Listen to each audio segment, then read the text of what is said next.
ಬಂಧುಗಳೇ ನಮಸ್ಕಾರ. ನಾನು ವೀರನಗೌಡ.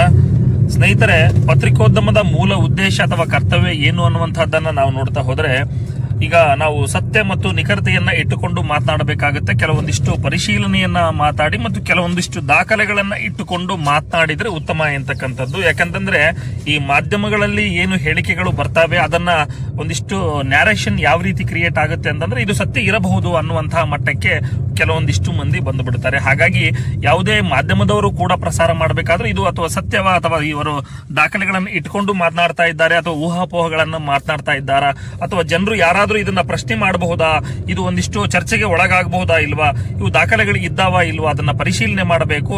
ಅಥವಾ ತಜ್ಞರನ್ನ ಅದಕ್ಕೆ ಸಂಬಂಧಪಟ್ಟಂತಹ ತಜ್ಞರನ್ನ ಕೂಡ ಭೇಟಿ ಮಾಡಿ ಅದನ್ನ ಹೊರಬಿಡ್ತಕ್ಕಂತಹ ಕೆಲಸ ಆಗ್ಬೇಕು. ಯಾವಾಗ್ಲೂ ಕೂಡ ಉತ್ತಮ ಮಾಧ್ಯಮಗಳು ಏನಿದ್ದಾವೆ ಆ ಉತ್ತಮ ಮಾಧ್ಯಮಗಳು ಅವರ ಹೇಳಿಕೆಯನ್ನ ಜೊತೆಗೆ ದಾಖಲೆಗಳನ್ನು ಕೂಡ ಬಿಡುಗಡೆ ಮಾಡ್ತಕ್ಕಂತ ಕೆಲಸ ಮಾಡ್ತವೆ.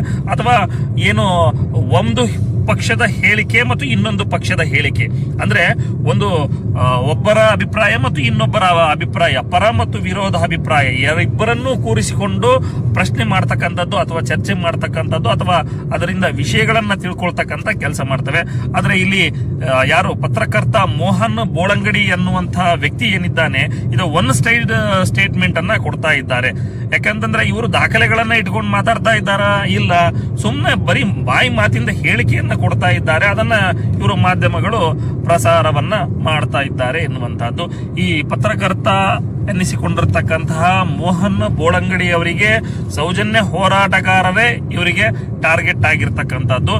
ಯಾಕೆ ಅಂತಂದ್ರೆ ಇವರು ಹೇಳ್ತಾರೆ ಸೌಜನ್ಯ ಕೊಲೆ ಅಲ್ಲಿ ಆಗಿದೆ, ಆದರೆ ಇನ್ನು ಇದುವರೆಗೂ ಯಾವುದು ಕೂಡ ಹತ್ಯೆ ಆಗಿಲ್ಲ ಅಲ್ಲಿ ಅಂತ ಹೇಳ್ತಾರೆ. ಈ ವೇದವಲ್ಲಿ ಅನ್ನುವಂಥವ್ರು ಅವರು ಸೀಮೆ ಎಣ್ಣೆ ಹಾಕೊಂಡು ಸುರ್ಕೊಂಡ್ರು, ಒಳಗಡೆ ಲಾಕ್ ಹಾಕೊಂಡಿದ್ರು. ಅವರಿಗೆ ಗಂಡ ಹೆಂಡತಿ ನಡುವೆ ವೈಮನಸ್ಸಿತ್ತು, ಹಾಗಾಗಿ ಗಂಡನನ್ನ ಅರೆಸ್ಟ್ ಮಾಡಿದ್ರು. ಈ ರೀತಿಯಾದಂತಹ ಹೇಳಿಕೆಗಳನ್ನ ಕೊಡ್ತಾ ಇದ್ದಾರೆ. ಆದ್ರೆ ಇವು ದಾಖಲೆಗಳನ್ನ ನೀವು ಪರಿಶೀಲಿಸಿ ಮಾತಾಡಬೇಕಾಗಿತ್ತು. ಅದಕ್ಕೆ ಮೋಹನ್ ಬೋಳಂಗಡಿಯವರೇ, ಪತ್ರಕರ್ತರೇ, ನಾನು ನಿಮಗೆ ಒಂದಿಷ್ಟು ಪ್ರಶ್ನೆಯನ್ನ ಕೇಳ್ತಾ ಇದ್ದೀನಿ. ನಾವು ದಾಖಲೆಗಳನ್ನ ಇಟ್ಟುಕೊಂಡು ಮಾತನಾಡ್ತಾ ಇರುವಂತಹದ್ದು, ದಾಖಲೆಗಳನ್ನ ಇಟ್ಟುಕೊಂಡು, ಓಕೆನಾ? ಅದನ್ನ ನೀವು ಸಾಧ್ಯವಾದ್ರೆ ಅಲ್ಲಿ RTI ದಾಖಲೆಗಳು ಇದಾವೆ, ನಿಮಗೆ ಬೇಕಾದ್ರೆ ಕಳಿಸ್ಕೊಡ್ತೀನಿ. ನೀವು RTI ದಾಖಲೆಗಳನ್ನು ನೋಡಿ, ಗ್ರಾಮ ಪಂಚಾಯಿತಿ ದಾಖಲೆಗಳು ಮತ್ತು ಪೊಲೀಸ್ ಠಾಣೆ ದಾಖಲಾತಿಗಳು ಏನ್ರಿ, ಅವೆಲ್ಲವನ್ನು ನೋಡಿ ಆಮೇಲೆ ನಾವು ತಪ್ಪಿದ್ರೆ ತಪ್ಪು ಅಂತೇಳಿ, ಸರಿ ಇದ್ರೆ ಸರಿ ಅಂತೇಳಿ ಅದರಲ್ಲಿ ಇರ್ತಕ್ಕಂಥದ್ನೇ ನಾವು ಮಾತನಾಡ್ತಾ ಇರ್ತಕ್ಕಂಥದ್ದು. ಈಗ ಸೌಜನ್ಯ ಕೇಸಲ್ಲಿ ಸಂತೋಷ್ ರಾವೆ ಆರೋಪಿ. ಇವರು ಯಾರು, ಸೌಜನ್ಯ ಕುಟುಂಬ ಏನಿದೆ ಅದು ವಿಕ್ಟಿಮ್ ಕುಟುಂಬ ಅಲ್ಲ, ಅಕ್ಯೂಸ್ಡ್ ಕುಟುಂಬ. ಇವರು ದೇಣಿಗೆ ಹಣವನ್ನ ಪಡಿತಾರೆ ಅಂತ ಹೇಳ್ತಾರೆ. ಯಾಕಂದ್ರೆ ನೀವಾಗ್ಲಿ ನಿಮ್ ಕುಟುಂಬ ಆಗ್ಲಿ ಹೋರಾಟಕ್ಕೇನು ಯಾರು ಕೊಟ್ಟಿಲ್ಲ. ನಾನು ಪ್ರೀತಿಯಿಂದ ಹಾಕ್ತೀನಿ, ನಾನು ಪ್ರೀತಿಯಿಂದ ಅವರು ಒಂದು ಸೌಜನ್ಯ ಅಂತಕ್ಕಂಥ ಹೆಣ್ಣು ಮಗಳಿಗೆ ನ್ಯಾಯ ಸಿಗಬೇಕು ಅಂತಂದಾಕ್ಷಣ ಅವರು ದೇಣಿಗೆ ಕೇಳೋದ್ಕಿಂತ ಮುಂಚಿತವಾಗಿನೇ ನ್ಯಾಯ ಸಿಗಬೇಕು ಅನ್ನುವಂತಹ ಕಾರಣಕ್ಕೆ ಒಂದು ಪ್ರೋಗ್ರಾಮ್ ಮಾಡ್ತಾರೆ. ಒಂದಿಷ್ಟು ಜನರಿಗೆ ಮತ್ತು ಮಕ್ಕಳಿಗೆ ಒಂದಿಷ್ಟು ಮಾಹಿತಿ ಅಂತಂದ್ರೆ ಒಂದು ಒಳ್ಳೆಯ ಮಾಹಿತಿಯನ್ನ, ಒಂದು ಅಭಿವೃದ್ಧಿ ಪೂರ್ವಕವಾದ ಮಾಹಿತಿಯನ್ನ, ಒಂದಿಷ್ಟು ಜನರಿಗೆ ಚಿಂತನೆಯನ್ನ ಮತ್ತು ಚಿಂತನಾಶೀಲತೆ ಬರ್ಲಿಕ್ಕೋಸ್ಕರಗಿನ ಕೆಲವೊಂದಿಷ್ಟು ಹೋರಾಟಗಳನ್ನ ಏನು ಮಾಡ್ತಾರೆ, ಅದಕ್ಕೆ ಆ ಹೋರಾಟಕ್ಕೆ ಶಾಮೀಲ್ ಹಾಕ್ಬೇಕಾಗುತ್ತೆ, ಊಟ ಇರಬೇಕಾಗುತ್ತೆ, ಅದಕ್ಕೆ ಮೈಕ್ ಹಾಕ್ಬೇಕಾಗುತ್ತೆ, ಅದಕ್ಕೆ ಚೇರ್ ಹಾಕ್ಬೇಕಾಗುತ್ತೆ, ಅದಕ್ಕೆಲ್ಲ ಆಗುತ್ತೆ ರೀ. ಹಂಗಾಗಿ ದೇಣಿಗೆಯನ್ನ ಎತ್ತಾರೆ. ಹಂಗಾಗಿ ಸಹಜವಾಗಿ ದೇಣಿಗೆ ಎತ್ತಕ್ಕಂಥದ್ದು. ನೀವು ದಾಖಲೆಗಳನ್ನ ಇಟ್ಟುಕೊಂಡು ನೀವು ಮಾತಾಡಿ.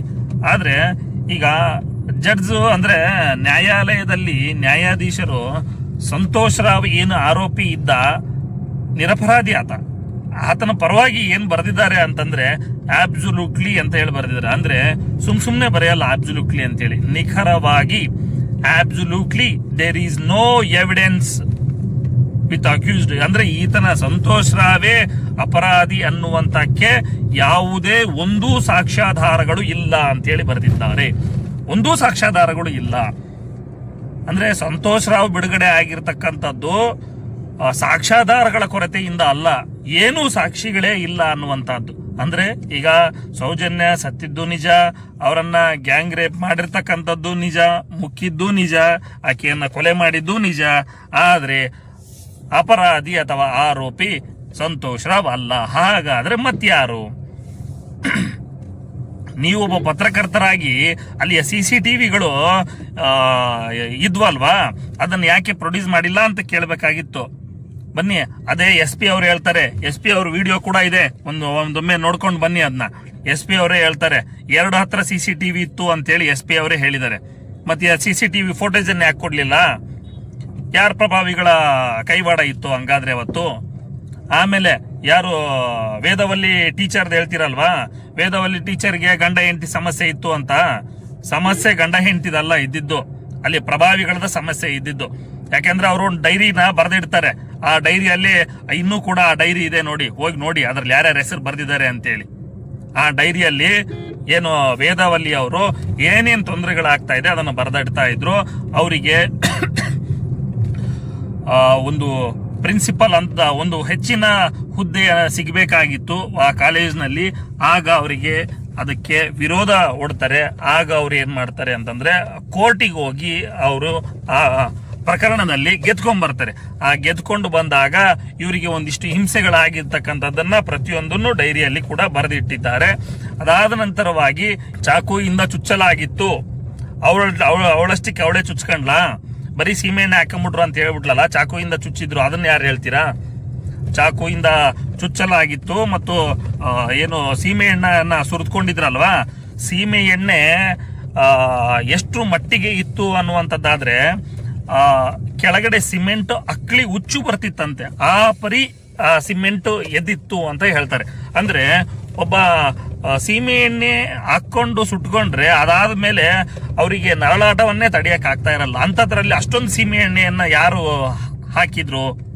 ಬೇರೆಯವ್ರು ಯಾರು ಹಾಕಿರ್ಬೇಕಲ್ಲ, ಅಷ್ಟೋ ಪರಿ ಹಾಕಿರ್ತಾರೆ ಅಂತಂದ್ರೆ ಆ ಪರಿ ಸೀಮೆಣ್ಣೆ ಎಲ್ಲ ಹಾಕೊಳಕ್ ಹೆಂಗಾಗುತ್ತೆ? ಅವರೆಷ್ಟಕ್ಕೆ ಅವರೇ ಸೀಮೆಣ್ಣೆ ಹಾಕೊಂಡು ಸುರ್ಕೊಂಡಿದ್ರೆ ಬಾಡಿ ಮಾತ್ರ ಸ್ವಲ್ಪ ಬೆಂದಿರ್ತಾ ಇತ್ತು, ಆದ್ರೆ ಸಿಮೆಂಟ್ ಅಕ್ಳಿ ಎದ್ದು ಬರ್ತಾ ಇರ್ಲಿಲ್ಲ ಅಲ್ವಾ? ನೀವು ಪರಿಶೀಲನೆ ಮಾಡಬೇಕು ಮತ್ತು ದಾಖಲೆಗಳನ್ನ ನೋಡ್ಬೇಕು. ಪದ್ಮಲತಾ 56 ದಿವಸ ರೇಪ್ ಆದ್ಮೇಲೆ ಅವ್ರು ಮರ್ಡರ್ ಆದ್ಮೇಲೆ ಬಂದ್ರಲ್ವಾ, ಆನೆ ಮಾವುತ ಕೇಸು ಯಾರ ಹೆಸರು ಕೊಟ್ಟಿದ್ದಾರೆ? ಯಾರಿಂದ ತೊಂದರೆ ಇತ್ತಂತ ಕೊಟ್ಟಿದ್ದಾರೆ? ವೀರೇಂದ್ರ ಹೆಗಡೆ ಅವರು ಮತ್ತು ಹರ್ಷೇಂದ್ರ ಕುಮಾರ್ ಅವ್ರದ್ದು ಇಬ್ರು ಹೆಸರು ಕೊಟ್ಟಿದ್ದಾರೆ. ಇವರಿಂದನೇ ತೊಂದರೆ ಇತ್ತು, ಅವರು ಬಂದಿದ್ರು ಅಂತೇಳಿ. ಮತ್ತೆ ಅವ್ರನ್ನ ಯಾಕೆ ಇವತ್ತಿನವರೆಗೆ ಇನ್ವೆಸ್ಟಿಗೇಷನ್ ಮಾಡಿಲ್ಲ ಅಲ್ವಾ? ರಿಪೋರ್ಟ್ ಹಾಕಿದೆ ಅಲ್ಲ, ಅವ್ರು ಯಾರು ಅಂತೇಳಿ. ಇವತ್ತು ಆನೆ ಮಾವುತ ಯಮುನಾ ಮತ್ತು ನಾರಾಯಣ, ಅದ್ರ ಬಗ್ಗೆ ಯಾಕೆ ಇನ್ವೆಸ್ಟಿಗೇಷನ್ ಇಲ್ಲ? ಅವ್ರು ಅದನ್ನು ಮಾತಾಡ್ಬೇಕಲ್ವಾ? ಅವ್ರ ಹೆಸರು ಬರೆದಿದ್ದಾರೆ ಅಂತೇಳಿ ಅದನ್ನು ಹೇಳ್ಬೇಕಲ್ಲ. ದಾಖಲೆಗಳಲ್ಲಿ ಇರ್ತಕ್ಕಂಥದ್ದು. ಸುಂದರಿ ಅವರು ಯಾರು ಹೆಂಡತಿ, ನಾರಾಯಣನ ಹೆಂಡತಿ ಸುಂದರಿ ಅವರು SP ಅವರಿಗೆ ಕಂಪ್ಲೇಂಟ್ ಕೊಟ್ಟಿದ್ದಾರೆ, ದೂರು ಕೊಟ್ಟಿದ್ದಾರೆ. 21ನೇ ತಾರೀಕು ಇಸ್ವಿ ನೆನಪಿಲ್ಲ ನನಗೆ, ಅವತ್ತು ಕೊಟ್ಟಿದ್ದಾರೆ. 2012ರಲ್ಲಿ ಇರ್ಬೇಕನ್ಸುತ್ತೆ ಬಹುಶಃ. ಅವತ್ತು ಹೋಗಿ ಹೌದು 2012ರಲ್ಲಿ 21/8/9 ತಿಂಗಳು ಇರಬೇಕು. ಅವತ್ತು ಹೋಗಿ ಕೊಟ್ಟಿದ್ದಾರೆ. ಆ ದಾಖಲೆಯನ್ನು ಹೇಳ್ಬೇಕಲ್ವಾ? ಒನ್ ಸೈಡ್ ಸ್ಟೇಟ್ಮೆಂಟ್ ಯಾಕ್ರಿ ಕೊಡ್ತೀರಾ ನೀವು? ಆದಷ್ಟು ಸತ್ಯ ಮತ್ತು ನಿಖರತೆಗೆ ಹೆಚ್ಚಿನ ಮಹತ್ವ ಕೊಡಬೇಕು ಪತ್ರಿಕೋದ್ಯಮದವರು. ಒಂದು ಪಕ್ಷದ ಹೇಳಿಕೆ ಒಂದೇ ಅಲ್ಲ, ಎರಡೂ ಪಕ್ಷಗಳ ಹೇಳಿಕೆ. ಹೋರಾಟಗಾರರು ಮತ್ತು ಆರೋಪಿಗಳು ಎಲ್ಲವರ ಹೇಳಿಕೆಗಳನ್ನು ತಗೋಬೇಕು. ವೇದವಲ್ಲಿ ಗಂಡ ಬಿಡ್ಡಪ್ಪ ಹರಳೆ ಅವರು ಡಾಕ್ಟ್ರು ಸಾಯುವ ತನಕ ಹೋರಾಟ ಮಾಡಿದ್ರಲ್ವಾ? ಯಾಕೆ ಹೋರಾಟ ಮಾಡಿದ್ರು ಅವರು? ಕೇಳ್ಬೇಕಲ್ರಿ. ಅವ್ರನ್ನೊಂದು ಎಂದಾದ್ರೂ ಹೋಗಿ ಮಾತಾಡ್ಸಿದ್ರ? ಆಯ್ತು, ಮೋಹನ್ ಬೋಳಂಗಡಿ ಅವ್ರೆ 13 ವರ್ಷ ಸುಮ್ಮನೆ ಇದ್ರಲ್ಲ, ಈಗ ಯಾಕೆ ಬಂದ್ರಿ? 13 ವರ್ಷ ಇವನ್ನೆಲ್ಲ ಬಿಚ್ಚಿಡ್ಬೋದಾಗಿತ್ತಲ್ಲ. ನೀವು ಪತ್ರಿಕೋದ್ಯಮದವ್ರು ಅಲ್ವಾ, ಹಂಗಾಗಿ ಕೇಳ್ತಾ ಇರೋದು. ಹಂಗಾಗಿ ಸತ್ಯ ಮತ್ತು ನಿಖರತೆಗೆ ಹೆಚ್ಚಿನ ಮಹತ್ವ ಕೊಡಬೇಕು. ನೀವು ಇದನ್ನ ದಾಖಲೆಗಳನ್ನ ಪರಿಶೀಲಿಸಿ ಇವನ್ನ ಸಾಕ್ಷ್ಯಗಳನ್ನ ಇಟ್ಟುಕೊಂಡು ಮಾತನಾಡಬೇಕು. ಅಥವಾ ಎರಡೂ ಸೈಡ್ ಎಲ್ಲಾ ಪಕ್ಷಗಳನ್ನ ಎಲ್ಲರ ಅಭಿಪ್ರಾಯಗಳನ್ನ ಇಟ್ಟುಕೊಂಡು ಮಾತನಾಡಿಸಿ ಆ ಹೇಳಿಕೆಗಳನ್ನ ಹೇಳಬೇಕು. ಮಾಧ್ಯಮದವರು ಕೂಡ ಅಷ್ಟೇ. ನಿಮ್ಮನ್ನ ಒಂದು ನ್ಯಾರೇಷನ್ ಕ್ರಿಯೇಟ್ ಆಗಿಬಿಡುತ್ತೆ. ಆ ನ್ಯಾರೇಷನ್ ಅನ್ನೇ ನೀವು ಕ್ರಿಯೇಟ್ ಮಾಡ್ಲಿಕ್ಕೆ ಇರೋದು. ಇದೇ ಸತ್ಯ ಅಂದ್ರೆ ಸುಳ್ಳನ್ನೇ ಸತ್ಯ ಅಂತ ಹೇಳಿ ಬಿಂಬಿಸ್ಲಿಕ್ಕೆ ಇವತ್ತು ಹಲವಾರು TV ಮಾಧ್ಯಮಗಳು, ಮಾರಿಕೊಂಡ ಮಾಧ್ಯಮಗಳು ನ್ಯಾರೇಷನ್ ಕ್ರಿಯೇಟ್ ಮಾಡ್ತಾ ಇದ್ದಾರೆ. ಅಲ್ಲಿ 7 ತಲೆಬರಡುಗಳು ಸಿಗ್ತವೆ, ಸಾವಿರಾರು ಮೂಳೆಗಳು ಸಿಗ್ತವೆ. ಅಲ್ಲಿ ಯಾರೋ ಆದಿಶೇಷ ಅನ್ನುವಂಥವರ ID ಕಾರ್ಡ್ ಸಿಕ್ಕಿದೆ, ಅಯ್ಯಪ್ಪ ಅನ್ನುವಂಥವರ ಸ್ಟಿಕ್ ಸಿಕ್ಕಿದೆ, 17 ಜನರ DNA ಮ್ಯಾಚಿಂಗ್ ಕೂಡ ನಡೀತಾ ಇದೆ. ಇವೆಲ್ಲವೂ ಅಲ್ವೇನ್ರಿ? ಇವೆಲ್ಲ ದಾಖಲೆಗಳು ಅಲ್ವೇನ್ರಿ? ಇವೆಲ್ಲ ಸಿಕ್ಕಿರ್ತಕ್ಕಂಥದ್ದು ಪ್ರೂಫ್ ಅಲ್ವೇನ್ರಿ? ಪುರಾವೆಗಳಲ್ವೇನ್ರಿ ಇವುಗಳನ್ನ ಯಾಕೆ ಮಾತಾಡ್ತಾ ಇಲ್ಲ ನೀವು? ಅವತ್ತು ಅಂದೇ ದಿನ ಬಾಡಿ ಸಿಗುತ್ತೆ, ಅಂದೇ ದಫನ್ ಮಾಡ್ತಾರೆ. ನಾವು ಸಾಕಷ್ಟು ಹುಡುಕಾಡಿದ್ದೀವಿ, ಅಯ್ಯಪ್ಪ ಎಷ್ಟು ಬಾರಿ ಹುಡುಕಾಡಿದಾರ. 1 ದಿವಸ ಹುಡುಕಾಡಿದ್ರೆ 2 ದಿವಸ 3 ದಿವಸ ಇಲ್ಲ, 12ವರೆ ಬಾಡಿ ಸಿಕ್ತು, ಅಲ್ಲ ಸಾಯಂಕಾಲ ಮುಂಡ್ ಮಾಡಿದ್ರೆ ಇವ್ರು ಹುಡುಕಾಡಿ ಬಿಟ್ರಂತೆ. ಎಲ್ಲಿ ಹುಡುಕಾಡ್ಯಾರ ಇವ್ರು? ಮಣ್ಣು ಬದನೆಕಾಯಿನೂ ಹುಡುಕಾಡಿಲ್ಲ, ಅವರು ಬದನೆಕಾಯಿನೂ ಹುಡುಕಾಡಿಲ್ಲ, ಸುಮ್ಮನೆ ಪಂಚಾಯತಿಯಲ್ಲಿ ಬರೆದಿಟ್ಟಿದ್ದಾರೆ. ನಾವು ಬಹಳಷ್ಟು ಪ್ರಯತ್ನ ಪಟ್ಟಿದ್ದೇವೆ. ಹೌದಾ, ಪ್ರಯತ್ನ ಪಟ್ಟಿದ್ದಾರೆ. ನೋಡಿದ್ರೆ ಅವತ್ತೇ 12ವರೆ ಬಾಡಿ ಸಿಕ್ಕಿದೆ, ಅವತ್ತೇ ದಫನ್ ಮಾಡಿದ್ದಾರೆ. ಇಂಥವು ಎಷ್ಟೊಂದು ಅವತ್ತೇ ಬಾಡಿ ಸಿಕ್ಕಿದೆ, ಅವತ್ತೇ ದಫನ್ ಮಾಡಿದಾರ್ರಿ. ಅಲ್ಲಿ ಹೆಣ್ಮಕ್ಳು ಹಿಂದೂಗಳಲ್ವೇನ್ರಿ? ಅವರು ಮನುಷ್ಯರಲ್ವೇನ್ರಿ ಅವರೆಲ್ಲ? ಈ ದಾಖಲೆಗಳು ಪುರಾವೆಗಳು ಇದ್ದಾವಲ್ರಿ, ಈ ಪೊಲೀಸ್ ಠಾಣೆ ದಾಖಲೆಗಳನ್ನ ನೋಡಿ, ನೀವು ಪಂಚಾಯತಿ ದಾಖಲೆಗಳನ್ನ ನೋಡಿ. ಈ ದಾಖಲೆಗಳನ್ನ ಮುಂದಿಟ್ಟುಕೊಂಡು ನೀವು ಮಾತಾಡಬೇಕಾಗಿತ್ತು. ನೀವು 2 ಸೈಡ್ ಮಾತಾಡಬೇಕಾಗಿತ್ತು. ಹೋಗ್ಲಿ, ನೀವು 1 ಸೈಡ್ ಸ್ಟೇಟ್ಮೆಂಟ್ ಕೊಡ್ತಿರಲ್ರಿ. ನೀವು ಮಾರಿಕೊಂಡವರಾಗಿದ್ದೀರಾ ಏನು ಅಂತ? ಯಾವ ರೀತಿ ಮಾರ್ಕೊಂಡಿದ್ದೀರಿ ನೀವು? ಅಂದ್ರೆ ಒಬ್ಬ ವ್ಯಕ್ತಿಗೆ ಮಾರ್ಕೊಂಡಿದ್ದೀರಾ, ಅಥವಾ ಒಬ್ಬ ಸಂಸ್ಥೆಗೆ ಮಾರ್ಕೊಂಡಿದ್ದೀರಾ, ಅಥವಾ ಹಣಕ್ಕೆ ಮಾರ್ಕೊಂಡಿದ್ದೀರಾ, ಅಥವಾ ಪ್ರತಿಷ್ಠೆಗೆ ಮಾರ್ಕೊಂಡಿದ್ದೀರಾ, ಅಥವಾ ಏನಾದರೂ ಲಾಭಕ್ಕೆ ಮಾರ್ಕೊಂಡಿದ್ದೀರಾ, ಅಥವಾ ಇನ್ಯಾವುದಕ್ಕಾದರೂ ಮಾರ್ಕೊಂಡಿದ್ದೀರಾ ಅನ್ನುವಂತಹ ಪ್ರಶ್ನೆ ಕೂಡ ಚರ್ಚೆಗೆ ಕಾರಣ ಆಗುತ್ತೆ. ಇವರು ಕನ್ನಡದವರು ಕೂರಿಸ್ಕೊಳ್ತಾರೆ, ಮಾತಾಡ್ತಾರೆ, ಸುಮ್ನೆ ಇದೇ ಕೆಲಸ.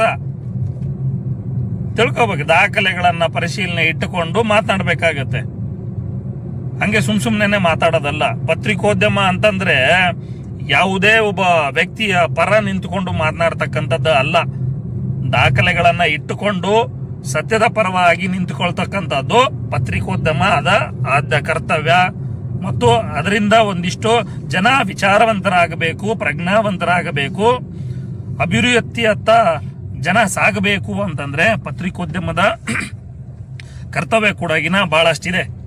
ಹಂಗಾಗಿ ಸ್ನೇಹಿತರೆ, ನಾವಿವತ್ತು ಈ ನಿಮ್ಮ ಜನತಾ ಗ್ಯಾರೇಜ್ ಸುಳ್ಳುಗಳನ್ನ ಹೇಳ್ತಾ ಇಲ್ಲ, ಕಲ್ಪನೆಯನ್ನ ಮಾಡ್ಕೊಂಡು ಹೇಳ್ತಾ ಇಲ್ಲ, ಸೃಷ್ಟಿಯನ್ನ ಮಾಡ್ಕೊಂಡು ಹೇಳ್ತಾ ಇಲ್ಲ.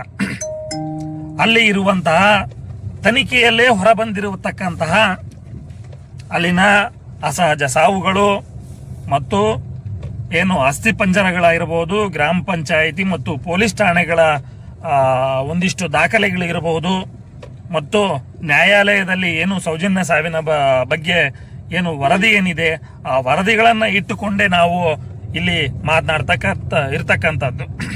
ಹಂಗಾಗಿ ಸ್ನೇಹಿತರೆ, ಈ ಮಾಹಿತಿ ನಿಮಗೆ ಇಷ್ಟ ಆಯಿತು ಅಂದರೆ ಲೈಕ್ ಮಾಡಿ, ಅಭಿಪ್ರಾಯವನ್ನ ಕಾಮೆಂಟ್ನಲ್ಲಿ ಹಂಚಿಕೊಳ್ಳಿ, ಮತ್ತು ಇಂತಹ ಸತ್ಯ ಮತ್ತು ನಿಖರತೆ ಮತ್ತು ಯಾವುದೇ ಒಬ್ಬ ವ್ಯಕ್ತಿ ಪರ ಎನ್ನದೇನೆ ನಾವು ಇಲ್ಲಿ ದಾಖಲೆಗಳನ್ನ ಇಟ್ಟುಕೊಂಡು ನಿಷ್ಪಕ್ಷಪಾತವಾಗಿ ಕಾನೂನುಬದ್ಧವಾಗಿ ವಿಶ್ಲೇಷಣೆ ಮಾಡತಕ್ಕಂಥದ್ದ ಕೆಲಸವನ್ನ ಇನ್ನ ಮುಂದುವರಿಸಬೇಕು. ಹಾಗಾಗಿ ನೀವು ಇಂತಹ ವಿಚಾರಗಳನ್ನ ನೀವು ತಿಳ್ಕೊಳ್ಬೇಕು ಅಂತಂದ್ರೆ ನಮ್ಮ ಚಾನೆಲ್ ಅನ್ನ ಸಬ್ಸ್ಕ್ರೈಬ್ ಮಾಡಿ ಮತ್ತು ಶೇರ್ ಮಾಡಿ. ಧನ್ಯವಾದಗಳು, ಮತ್ತೆ ಭೇಟಿಯಾಗೋಣ.